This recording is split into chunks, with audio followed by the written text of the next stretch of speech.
नमस्कार दोस्तों, एक बार फिर से स्वागत है आपका हमारे चैनल फाइनेंशियल गुरु में। आज लेकर आया हूं बहुत ही एक्साइटिंग टॉपिक HLBT या home loan balance transfer. HL home loan balance transfer किसे बोलते हैं? एक्चुअली में बैलेंस ट्रांसफर क्या है? अपने लोन को एक बैंक से दूसरे बैंक में ट्रांसफर करने को बैलेंस ट्रांसफर कहा जाता है। अब आप सोच रहे होंगे अगर हमारा लोन एक बैंक में चल रहा है तो उसको दूसरे बैंक में ट्रांसफर करने की क्या जरूरत है, या बैलेंस ट्रांसफर करने के क्या क्या फायदे हैं, तो आज हम इस वीडियो में देखेंगे। अब सबसे पहला फायदा बैलेंस ट्रांसफर का है होम लोन में reduction in rate of interest. आपका एक बैंक में, मान लीजिए एक्स बैंक में आपका रेट ऑफ इंटरेस्ट जो है 8% चल रहा है, उसी लोन को आप दूसरे बैंक में ट्रांसफर करते हैं जिसका रेट ऑफ इंटरेस्ट में भी 7.5% होगा। तो ये 50 पैसे का जो बेनिफिट है आपको पूरे लॉन्ग टर्म के लिए, पूरे टेन्योर के लिए होम लोन में मिलेगा। तो इसको सबसे पहला फायदा आपका है रिडक्शन इन होम लोन। दूसरा पॉइंट दोस्तों, टेन्योर को बढ़ाना। मान लीजिए आपका अभी जहां पे लोन चल रहा है 7 साल का लोन आपका बाकी है, अपनी ईएमआई को कम करने के लिए, अपनी ईएमआई को कम करने के लिए आपको इसको बढ़ाना चाहते हैं टर्म को, यानी आप चाहते हैं 7 साल से बढ़ के 10 साल का हो जाए ताकि आपकी ईएमआई कम हो सके। तो सबसे बेनिफिट बड़ा ऑप्शन है बैलेंस ट्रांसफर करना एक बैंक से दूसरे बैंक में। अगला फायदा, अगर आप अपने बैंक की सर्विसेज से खुश नहीं हैं तो इसको दूसरे बैंक में ट्रांसफर करके आप दूसरे बैंक की सर्विसेज अवेल कर सकते हैं।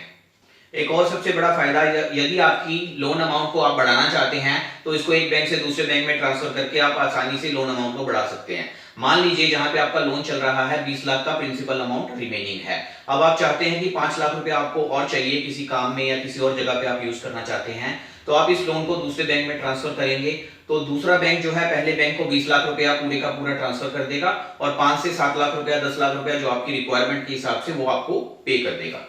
अभी इसे प्रैक्टिकल एग्जांपल के जरिए डिटेल में समझते हैं। मान लीजिए आपका 50 लाख का लोन एक बैंक से चल रहा है जिसका रेट ऑफ इंटरेस्ट है 8%। अगर आप उसे दूसरे बैंक में 7.5% पे शिफ्ट कर लेते हैं तो आपको तकरीबन 17,000 रुपया साल का बचत होती है, यानी आपकी जो इंस्टॉलमेंट है 17,000 रुपया एक साल की इंस्टॉलमेंट कम जाएगी। और अगर आपका 20 साल का लोन है तो टोटल आपको 20 साल में अराउंड 3.5 लाख के आसपास का जो है फायदा मिलेगा। तो इसमें कोई भी दिक्कत नहीं है अगर आप अपने बैंक को शिफ्ट करते हैं होम लोन में। और दोस्तों इसमें सबसे बड़ा पॉइंट मैं आपको बता दूं कि अगर आप पुराने बैंक का लोन बंद कर रहे हैं, दूसरे बैंक से पैसा लेके उसको शिफ्ट कर रहे हैं, तो बंद कराने में किसी भी, चाहे आपने सरकारी बैंक से पैसा लिया हो, प्राइवेट बैंक से पैसा लिया हो या किसी ऑर्गेनाइजेशन से पैसा लिया हो, कोई भी उसमें फोरक्लोजर चार्जेस नहीं है। यानी आप अगर होम लोन बंद करते हैं अपना तो उसमें कोई भी आपसे पेनल्टी, प्री क्लोजर चार्जेस कुछ भी नहीं लिया जाएगा। तो बड़ी आसानी से इसे एक बैंक से दूसरे बैंक में शिफ्ट किया जा सकता है। दूसरी रही बात दोस्तों प्रोसेसिंग फीस की, तो अगर आपको दिक्कत आती होगी कि अगर हम इसे नए बैंक में शिफ्ट करेंगे तो हमारे कुछ चार्जेस लगेंगे, कुछ प्रोसेसिंग फीस लगेंगे। बहुत सी मार्केट में ऐसी स्कीम आती हैं जिसमें बहुत कम फीस में आपका ये लोन ट्रांसफर कर दिया जाता है, या कई बार ऐसी स्कीम्स मार्केट में अवेलेबल होती हैं जिसमें आपसे कुछ भी चार्ज नहीं किया जाता, 0% फीस पे ये बड़ी आसानी से दूसरे बैंक में शिफ्ट कर दिया जाता है। अब कौन कौन से लोन एक बैंक से दूसरे बैंक में ट्रांसफर किए जाते हैं दोस्तों? सबसे पहले होम लोन की मैं यहाँ बात कर रहा हूँ। दूसरा लोन अगेंस्ट प्रॉपर्टी, अगर आपका किसी बैंक में लैब चल रहा है तो उसको भी आप दूसरे बैंक में ट्रांसफर कर सकते हैं, उसकी कंडीशन डिफरेंट होगी, वो यहाँ पे मैं बात डिटेल में नहीं करूंगा।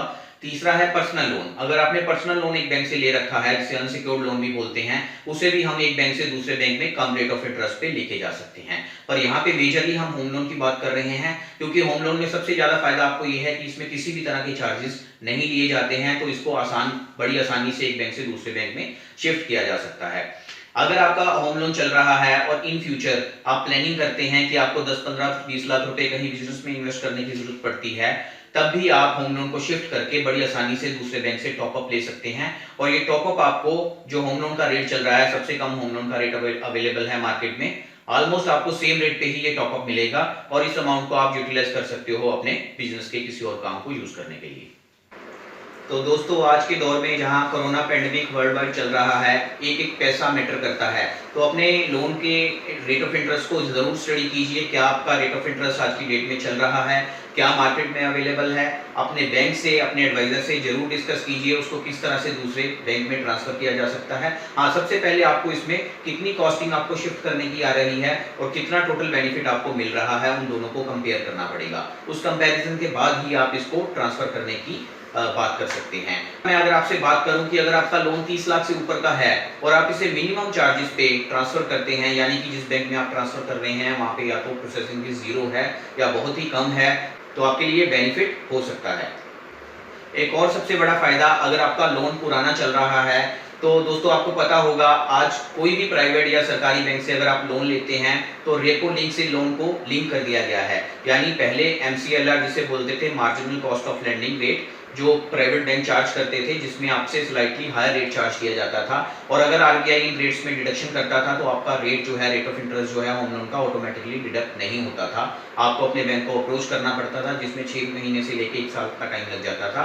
बट अभी सारे लोन जो भी हैं करंट डेट के, वो रेपो से लिंक हो गए हैं। RBI की रेपो रेट जो डिसाइडेड है आज की डेट में, जो 4% है, सारे रेट्स जो हैं उनसे लिंक हो चुके हैं। तो जैसे ही RBI रेट को कम करेगा, अपनी रेपो रेट को कम करेगा, तो आपका जो रेट ऑफ इंटरेस्ट है ऑटोमेटिकली कम हो जाएगा। यानी अगर आपने 3 साल पहले लोन लिया था, वो MCLR पे चल रहा है, तो आज अगर आप उसे शिफ्ट करके रेपो रेट से लिंक कर देते हैं, तो आने वाले टाइम में अगर RBI जैसे ही उसके 20 पैसे 30 पैसे कम करेगा, तो ऑटोमेटिकली आपका बैंक उस रेट को कम कर देगा। तो एक अनदर बेनिफिट जो मैं आपको बता रहा हूँ, अपने रेट को, अगर अपने लोन को अगर आप शिफ्ट करते हैं दूसरे बैंक में। तो दोस्तों, इस लॉकडाउन के ड्यूरिंग हमने कुछ ऐसे लोन ट्रांसफर किए हैं जहां पे कस्टमर को 5 लाख रुपए तक का 1 साल का फायदा हुआ है। जी हाँ, आप बिल्कुल ठीक सुन रहे हैं, 15 साल का लोन टेन्योर, 5 लाख रुपए 1 साल का फायदा, 75 लाख रुपए तक का टोटल, कुछ बड़ी अमाउंट के लोन जो हैं हमने इस लॉकडाउन में ट्रांसफर किए हैं। तो वेट मत कीजिए, आज ही चेक कीजिए अपने लोन अमाउंट को, कितना टेन्योर आपका बाकी है, कौन सा लोन आपका चल रहा है, कितनी अमाउंट पेंडिंग है।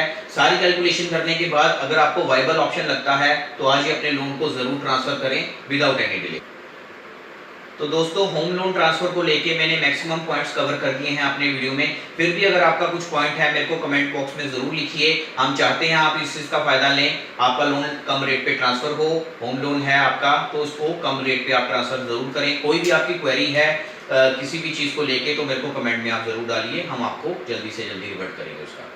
तो दोस्तों, आज की डेट में मैं आपको रफली बता दूं, जो होम लोन का रेट है वो 6.5 से शुरू होके 10% तक जाता है। यानी आपकी ओवरऑल फाइल देखने के बाद, प्रोफाइल देखने के बाद ही पता चलेगा कि आपको क्या रेट ऑफ इंटरेस्ट मार्केट में ऑफर होगा। 6.5% भी रेट ऑफ इंटरेस्ट जो है मार्केट में आज अवेलेबल है। तो अगर आप 8-9% पे बैठे हैं तो आज ही अपनी फाइल को चेक कीजिए, आज ही अपने रेट को चेक कीजिए और उसको ट्रांसफर करने के बारे में प्लान कीजिए। तो आशा करता हूं दोस्तों, मेरा ये वीडियो आपको पसंद आया होगा। कुछ और वीडियोस आपके लिए रेगुलर लेकर आता रहूंगा। मेरे चैनल को लाइक एंड सब्सक्राइब करना ना भूलें। धन्यवाद।